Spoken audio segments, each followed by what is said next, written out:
Hello everyone, my name is Piyush और आज है 13 मई 2026।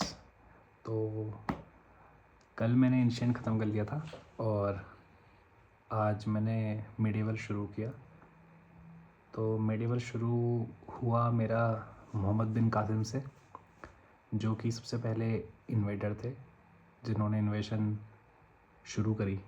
उसके बाद मैंने आज पढ़ा है दिल्ली सल्तनत तक, और कल मुग़ल ख़त्म करके मेरा मेडिवल का पार्ट शुरू ख़त्म हो जाएगा।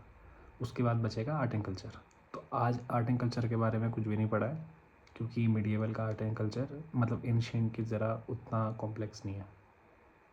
तो शुरुआत हुई इन्वेजन ऑफ मोहम्मद बिन कासिम से।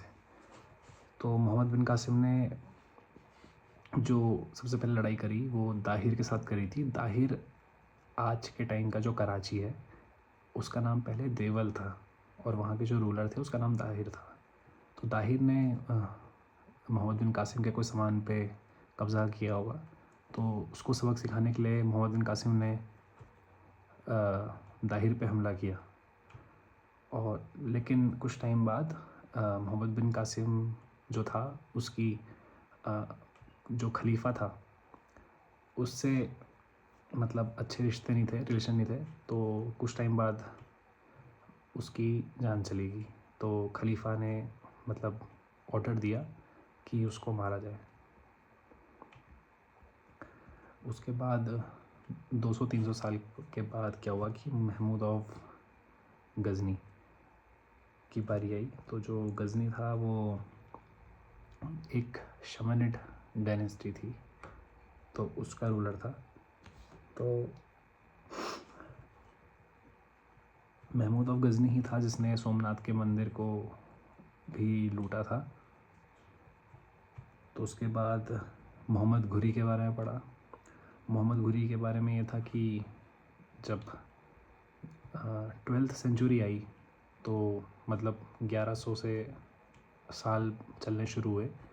तो वहाँ से जो डायनेस्टी थी पहले वहाँ पे शामनी डायनेस्टी, उसकी जगह सेल्जुक डायनेस्टी आई। तो सेल्जुक डायनेस्टी की 2 ब्रांच हुई, क्योंकि वो लोग सीरिया के ऊपर लड़ रहे थे, एक ख्वारिज़मी और एक घुरिड। तो ख्वारिज़मी ब्रांच ने घुरिड ब्रांच को हराया और उन्होंने सीरिया पे कब्ज़ा किया। तो ये जो घुरिड ब्रांच थी ये मतलब मजबूर हो गई थी कि कहाँ से इनके पास पैसा आएगा। तो इन लोगों ने इंडिया पे मतलब इन्वेजन करना शुरू किया। तो मोहम्मद घोरी वही इंसान है जिन्होंने पृथ्वीराज चौहान के साथ भी लड़ाई की थी। तो पहली लड़ाई में तो जो बैटल ऑफ तराइन था 1193, एक मिनट, 1193 AD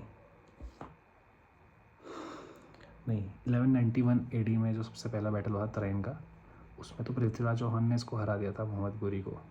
लेकिन सेकंड बैटल में क्या हुआ, 1 साल बाद जो उसके बैटल हुआ, तो पृथ्वीराज चौहान जो थे उनको जिससे प्यार हुआ था वो लड़की का नाम था गहदोला। गहदोला मतलब गहदोला जो रूलर था जयचंद। तो जयचंद की बेटी थी जो पृथ्वीराज चौहान के साथ भाग गई थी। तो इसको मोहम्मद घोरी ने सोचा कि ये तो सच्चा कोई मौका है ही नहीं पृथ्वीराज चौहान पे हमला करने का। तो उसने जयचंद को पृथ्वीराज चौहान को हरा के और उसके खिलाफ़ साजिश रचने के लिए मतलब कन्विंस कर दिया था। और उससे ये बोला कि पृथ्वीराज चौहान को जब हरा देंगे तो उसके बाद पृथ्वीराज चौहान के जो सिंहासन है वहाँ पे ये जयचंद बैठेगा। तो जयचंद ने साथ दिया, पृथ्वीराज चौहान को हराया मोहम्मद घोरी ने। लेकिन उसके बाद जस्ट उसके 1 साल बाद कुतुबुद्दीन ऐबक आया, जो उनका ग़ुलाम था मोहम्मद घोरी का। उसने जयचंद को हरा दिया। तो जैसे को तैसा हुआ यहाँ पे, जैसे को तैसा वाला सबक मिला। और उसके बाद इंडिया में शुरुआत हुई स्लेव डायनेस्टी की। मतलब ये स्लेव नहीं थे, जैसे मतलब जो हम लिटरली स्लेव का मतलब समझते हैं, बट ये जो मोहम्मद घोरी है उनके मतलब बहुत ट्रस्टेड लोग थे। तो इसलिए इस डायनेस्टी का नाम ही स्लेव डायनेस्टी रखा गया और इसकी दिल्ली सल्तनत की यहाँ से शुरुआत हुई। तो तो जो स्लेव डायनेस्टी थी, इसमें थी सबसे पहले स्लेव डायनेस्टी दिल्ली सल्तनत में, उसके बाद खिलजी, उसके बाद तुगलक, उसके बाद सैयद, फिर लोधी। ठीक है, ये 5 ब्रांच, ये 5 मतलब डायनेस्टी आई। फिर जो उसके बाद डायनेस्टी आई वो आई मुग़ल। मुग़ल दिल्ली सल्तनत के अंदर नहीं आता। तो इसमें सबसे पहले जो थे वो कुतुबुद्दीन ऐबक, जिसने जयचंद को हराया था। तो वहाँ से कहानी शुरू होती है 1206 से। तो 1206 से 1290 तक ये डायनेस्टी थी। इसमें कुतुबुद्दीन ऐबक, उसके बाद उनका बेटा इल्तुतमिश, फिर उसके बाद उसकी लड़की रज़िया। तो रज़िया से काफ़ी लोग परेशान थे, तो उसको 4 साल से ज़्यादा इन लोगों ने रानी नहीं रहने दिया और उसके बाद उसको मरवा दिया था। रज़िया के बाद गियासुद्दीन बलबन। ठीक, फिर जब ये ख़त्म हुई तो उसके बाद खिलजी आए। खिलजी के बारे में हमें पता ही है कि बहुत ही मतलब खिलजी में सबसे पहले जलालुद्दीन जो खिलजी था, बट वो ज़्यादा टाइम रह नहीं पाया। उसके बाद उसका बेटा अलाउद्दीन खिलजी आया।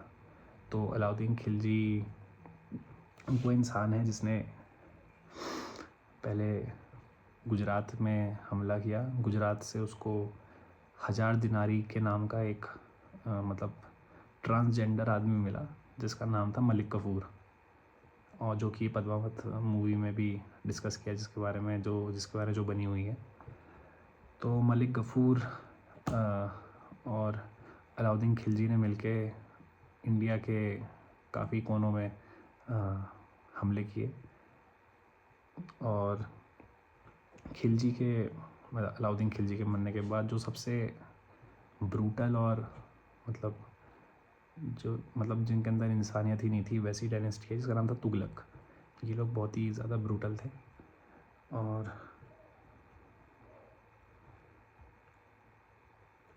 तुगलक में एक था सबसे पहला गियासुद्दीन तुगलक, फिर मोहम्मद बिन तुगलक। जो मोहम्मद बिन तुगलक था, ये मतलब सैडिस्ट रूलर था। एक किसी का हाथ काट देता था, मतलब किसी का जलता हुआ लोहा किसी के मुंह के अंदर डाल देता था। तो इसको मतलब मज़ा आता था लोगों को परेशान करने में, मतलब तड़पा के मारने में। फिर उसके बाद फिरोज शाह तुगलक आया, जिसने थोड़ा तुगलकों की रेप्यूटेशन को मतलब बढ़ाने की सोची, जिसने थोड़ा अच्छा काम करने की कोशिश की। बट लोगों का परसेप्शन तब तक बहुत ख़राब हो गया था इनको, तुगलकों को देख के। इसके बाद सैयद डायनेस्टी आई। इनके बारे में मतलब ज़्यादा कुछ है नहीं। तो एक ही राजा था इनका जो सबसे इम्पोर्टेंट था, खिज़र खान, जिसने तुगलकों का मतलब रूल ख़त्म